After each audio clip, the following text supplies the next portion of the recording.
I've been involved almost 15 years since I got my first job out of college, and was asking around to people at Arthur Andersen if they knew of any nonprofit that needed accounting help. And one of the managers that I worked with said he was involved with this great organization and they could use help. So he brought me in, and I've stayed involved, first on the finance committee, and then from time to time I've stepped into sort of the day job in between bookkeepers and even processed payroll, done the bill paying, prepared the financial statements, and overseen the person in that spot. I'm a huge fan of private enterprise solving the world's problems, and I think community health is such an awesome example of a place with really few resources sort of doing a lot of good. And I'm continually impressed by the volunteer magic that happens there, how efficiently all these people, all these doctors and nurses and other medical people get to use their professional skills to help their neighbors in the exact way they would in their private practice. And they get to volunteer and do that. And so I feel like although I'm not helping the patients, I'm doing the same thing. I'm using my professional skills to help these same patients. That the fact that we're so efficient and we do so much good for so many people, I don't think I could get that sort of feeling anywhere else. I've known Becca since I've been on the board, so again, I think it's about 8 years. She's got to be the unsung hero of the Community Health Board. Becca is a wonderful example of what a supportive board member is.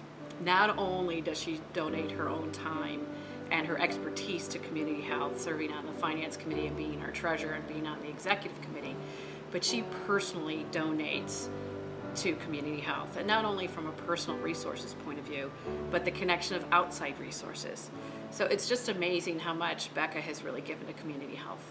I started working with Becca back in 2006. Was introduced to her through some colleagues that worked together at Arthur Andersen together, and we started providing IT support services to her firm, Altair Advisors. She introduced me to community health again in the 2009 timeframe, and got to see her involvement in the organization, her passion for the organization, and we continue to work obviously with community health and her firm as well, over the last decade or so. Becca's talked a lot about the organization. The mission was very kind of inspirational about the organization, how important it was for her. So for us, it was really a no-brainer to see how we could help and get involved.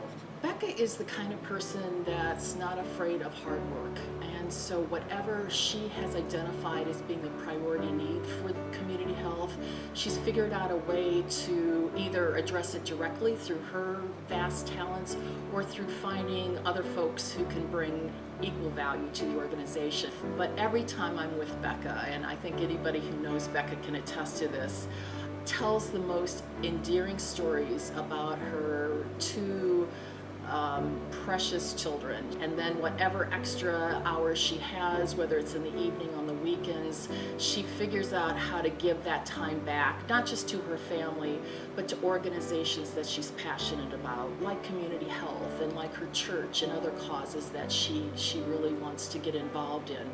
So Michael and Elsie, I think, often just will sort of comment to their dad about the fact that mommy's really, really busy doing really, really important things, and they're absolutely right.